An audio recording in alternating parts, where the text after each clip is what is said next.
Welcome to Health versus Wealth with Dr. Ben, where each week it's my great pleasure to meet fascinating people who tell us about the challenges they're facing with their work-life balance. I'm Dr. Ben Sinclair, and I wonder, do you struggle with your priorities? On the one hand, focusing on your work, business or career, namely your wealth, or on the other hand, looking after your health, which is so important. Over the past 20 years as a GP, I've seen many people spending too long on their screens, cutting corners on their sleep, diet or exercise. The result? Their work life's going well, but their health can suffer. I sincerely hope that my guests' personal and professional experiences may help you to improve your own health and life.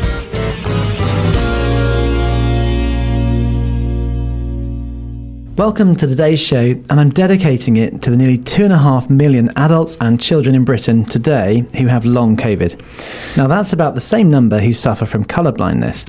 Long COVID is a debilitating condition, and the numbers are rising with every wave of COVID attacking our population. Maybe you've had long COVID yourself, or you're still suffering now. Maybe you have a family member or a friend who's been affected. My guest today is a dentist who's been struggling with long COVID for the past 2 years. She's still on her recovery journey, but she was very keen to be my guest because, in her words, if she can just help one person with her long COVID recovery story, she'll go home happy. Claudia Indries, welcome and thank you for coming.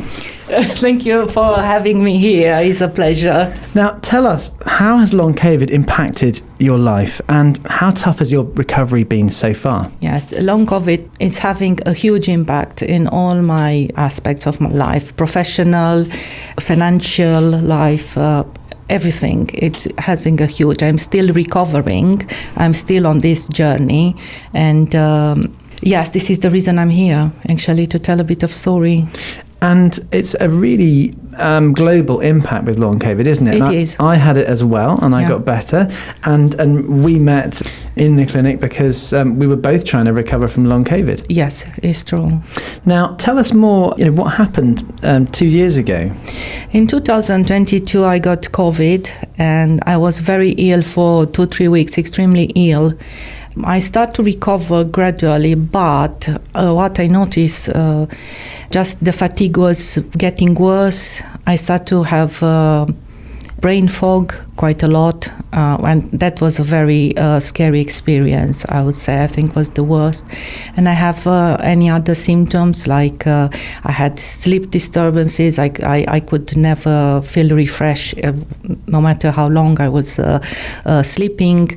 I had digestive problems because everything that's happened, it just gave me anxiety, a bit of depression. Actually, I just felt I was losing myself. I think this is the way to explain how bad it was starting. Wow, and you're a dentist and I have a bit of knowledge, and even from that I just become even more scared. I said, what is going on with me? And even a little bit of knowledge is quite scary in the long COVID era, because we're wondering, what on earth is this? Now, let's just wind back a bit and talk about your background, just to clarify, your story. You grew up in Romania. Yes. I grew up in Romania, and there I graduated university. I studied dentistry. After 2-3 years, I opened my own practice. I carry on studying. I become a consultant, and the life was good for 10 years. One day, I hear on TV advertised that in UK is need for a dentist, and it's catch my attention for personal reason, because for personal reason I wasn't in a good marriage, and I found this a good way of come out. And what happened, I have an interview and an English test in our capital, in Bucharest. I passed them, and a few months later, I was in Bury St. Edmunds. Wow. So a new practice, NHS practice, was open, and we start from scratch there. Wow, so Yeah, and you're an and we built- entrepreneur. yeah. So that must have helped your background experience in starting your own practice to Yes. start this new practice Yes. over here. And how did it go? Did you find that was a good work-life balance when you were working in this new practice? It was very hard work, I would say. I worked for a company. I was associate, and yes, it was very hard work, I can say, especially in that area. I wasn't a dentist for so long, and the cases were extremely complex and a lot of work for each patient. But in the end, I had my 5,000 patients, and I think I did a good job there. Good. It's really important for us professionals to know that we're trying to contribute something and doing a good job. I am. After that, I have another opportunity for another job to work in a hospital for special care dentistry. There we do provide treatments for people with special needs, adults, children, and we offer treatment for people with anxiety. We do under inhalation sedation. We offer as well some emergency clinic treatment for people who don't have a dentist, and we just provide emergency appointments. The job was quite far from my place where I live in Bury St. Edmunds. For 2 years I was commuting. It was quite difficult because it was 1 hour and a half one way, and the hours was long hours there, 10 hours a day. It was a bit tough, but I decided to move home to be closer, and now I'm under half an hour of traveling. So you've brought these two things closer together. Yes, exactly. For a better balance. Yes, trying to do a better balance between the work and life. And it's called Health versus Wealth with Dr. Ben for a reason, because we're always talking to people like you, entrepreneurs or busy professionals who are trying to balance these competing demands in life. Yes, very important and quite difficult, I would say, to balance. Exactly. Now, long COVID is a massive thing to try to balance it is. in our lives. You mentioned it briefly about the impact. Yes. How do you feel the balance is at the moment? Very difficult, very difficult. I cannot work at the moment, I'm afraid. I'm still recovering. I am very limited still for what I can do. I can do maybe in my good days a bit of housework. In a good days maybe a short walk. In bad days maybe laying on the sofa and not too much else.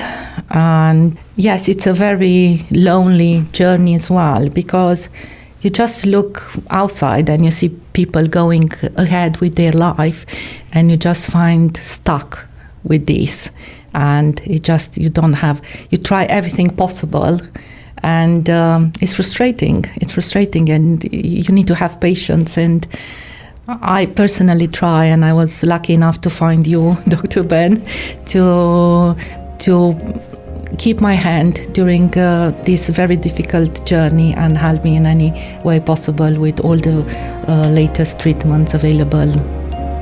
Yes, thank you for this.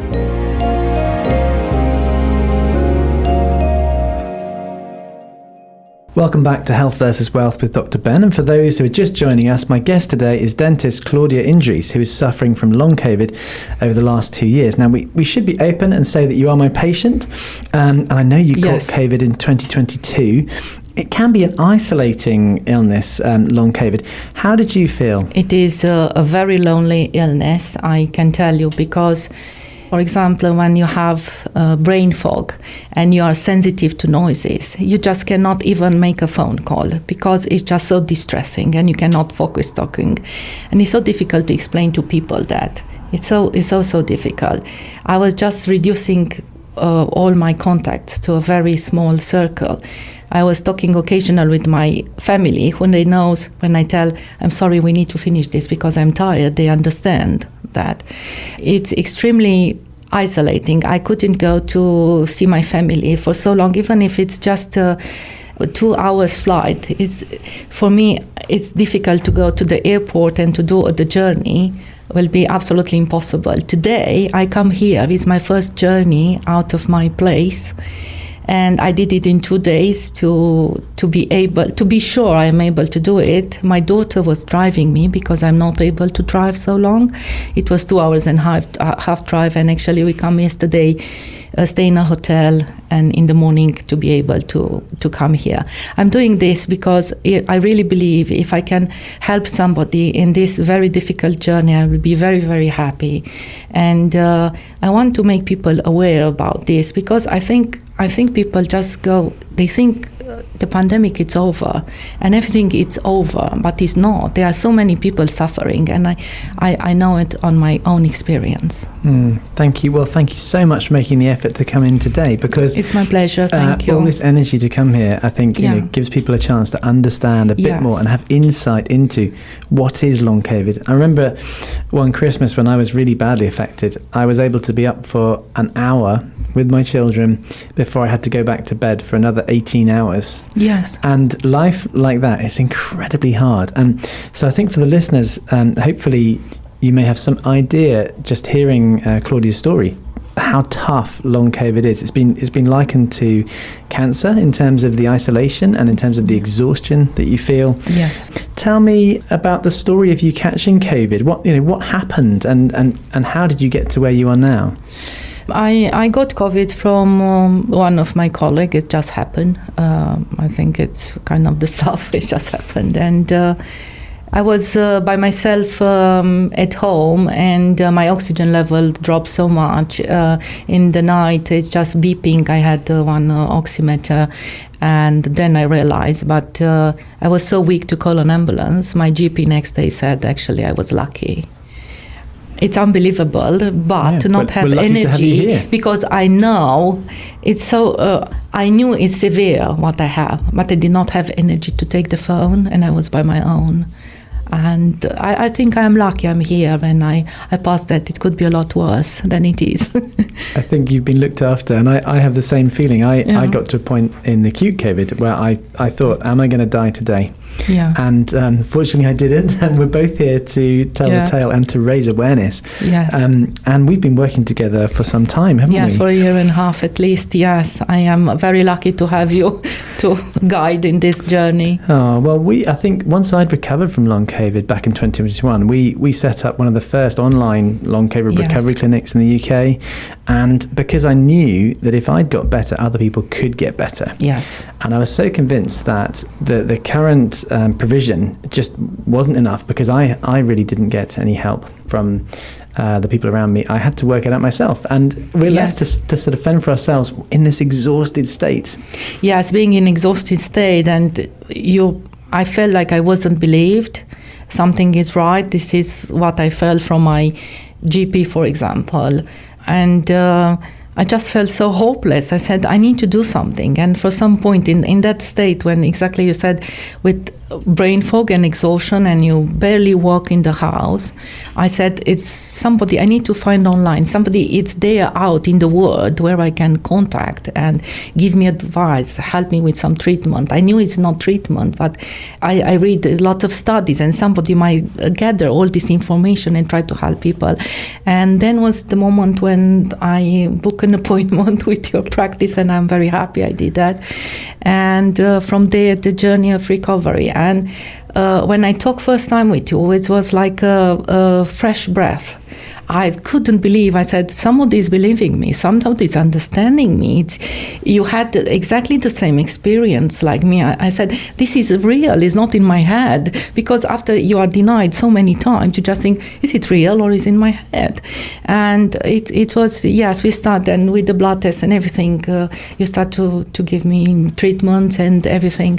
It has been a journey, isn't it? Yes, it is a journey. I think what's reality here is that doctors really have a history of not taking patients seriously when they don't understand the problem. Yeah. And there's been a huge study recently demonstrating that on a biochemical level, people with ME/CFS, long COVID, fibromyalgia, these chronic fatigue conditions, actually have fundamental changes in their biochemistry, in their bloodstream, that you can measure. Yeah. So we want to get rid of this whole idea of gaslighting. Yes. It is a genuine physical integrated condition, and it's not just in your head. So if you do have long COVID or ME/CFS and you're out there, don't believe the lie that it's in your head. Yes. Yes, you can use your thinking to help you overcome this, but it's not just a psychological problem.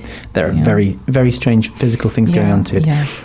When I realised what was going on, I targeted my private practice towards primarily long COVID, and we've now built a fantastic range of integrated team members. We have 3 doctors dedicated in long COVID. We have 2 nutritionists. Oh, I met the one, and it was a brilliant advice she gave me. Absolutely brilliant. Yes, it was very, very helpful. I appreciate. Wonderful. And also as a dentist, you'll appreciate that the gut is very important. Yes, the gut, very important. This is the reason, I'm starting fasting, for example, since I have COVID. I'm doing intermittent fasting or even long fasting to reduce the inflammation in the body and helping the condition. Yes, lots of supplements, lots of supplements and everything. And we have to dive deep into these things, don't we, Claudia? Because no one told me what to take when I had long COVID, but I started looking at the things that performance athletes were taking to boost their energy and thinking, right, well, we need to boost energy somehow, so let's try those. Yeah. And I took them myself and I got better. Yes. And then I was like, maybe other people can take these too. Now, not without risk. Yes, I think I started my little research and we share a bit of experience. We did. what we found about. Yes. And so nutrition and gut health, absolutely key to recovery. Absolutely key.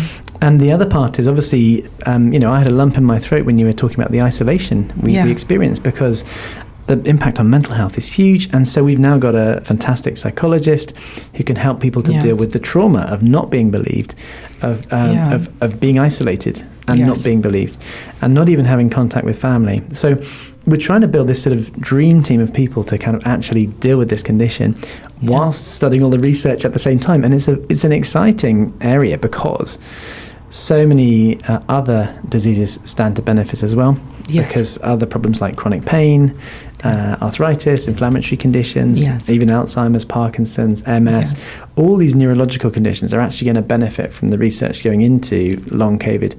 Absolutely. Which probably is a blood vessel and a nerve problem driven by inflammation. Yes, I can. I feel that when you gave me the right treatment, I feel an improvement, for example, when the muscles and it's good, but it's also, not everyone recovers at the same rate, and I think it's really important to say, it's not all peachy, it's not all perfect, and it's a relapsing condition.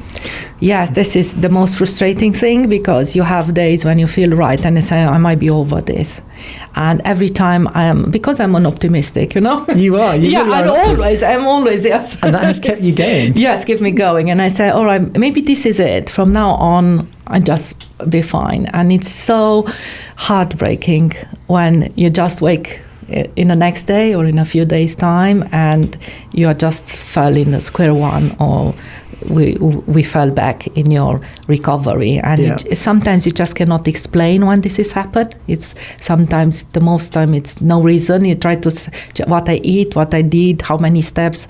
I monitor all these things with we have the ring. The ring. I have at the Garmin Visible band, and I try to understand and I try to help myself a lot. And sometimes you can find something. Sometimes it's just not any reason. And this is even more frustrating. I think as someone who does have an inkling on the scientific level, it's so frustrating when you just don't know what has triggered the current state you're in. I remember one time I really thought I was better, and my family were coming over, and I thought, I'll just quickly mow the lawn. I've got a powered mower, I'm sure it'll be fine. Mowed the lawn, had a lovely day with them, and then spent the rest of the week in bed because I'd used up too much energy mowing the lawn. And I was like, what a stupid mistake. But I wasn't thinking I was ill, I was thinking I was better. Yes, it's happened to me so many times. Or even I have a huge relapse after a little piece of cake. It's unbelievable. And sugar, is a big thing. Sugar is a big thing. I cannot have any sugar, any alcohol. I try to do very low carbs diet, but even then sometimes I make that mistake to have a little piece of cake somewhere in April, and I had a huge relapse from that. And it's so sad because it robs us of the things sometimes we enjoy the most. In normal life, there's nothing wrong with having a glass of wine or a piece of cake with your friends, and yet in long COVID you have to be so puritanical to survive the normal day-to-day, let alone have a good life, just to survive the basics. Yes, exactly, and have very strict diet. Actually, I have very strict diet, and I need to stick with it. And if we don't, we get the backlash. Absolutely, we feel it yes. the next day or the next week. Yeah. Or if I do a little bit more steps, then I am able to do it. I relapse. Yes. So many small things. Yes. I remember I kept on not understanding the step count thing because it's about mission creep. So one time I was still recovering, but my family went on holiday camping. Now, you don't realise, but when you're camping, you do a lot more steps because there's nowhere to sit down. Yes. You're always on the move. Yes. And I accidentally did 10,000 steps in one day. Now, before that, I'd been doing 15,000 steps a day routinely. Yeah. Because I was running to work and things. Yeah. But it just tipped me over the edge and I couldn't understand why I was so exhausted. And then I looked at my watch and I was like, I'm doing 10,000 steps a day.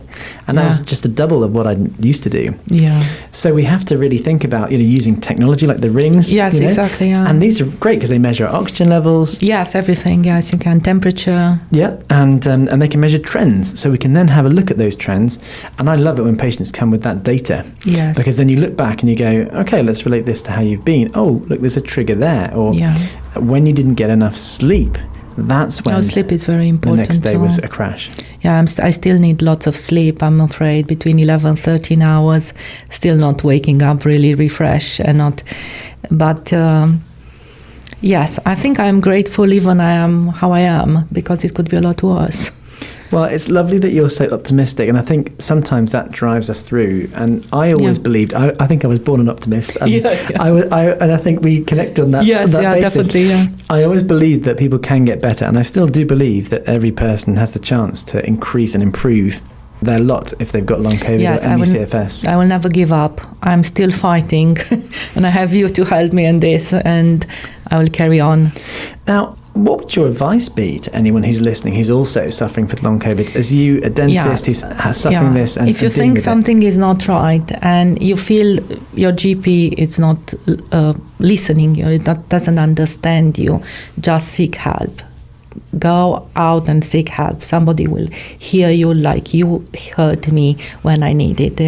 Now you have the long COVID clinic. I guess there are other long COVID clinics, and I think they just not give up. Never give up.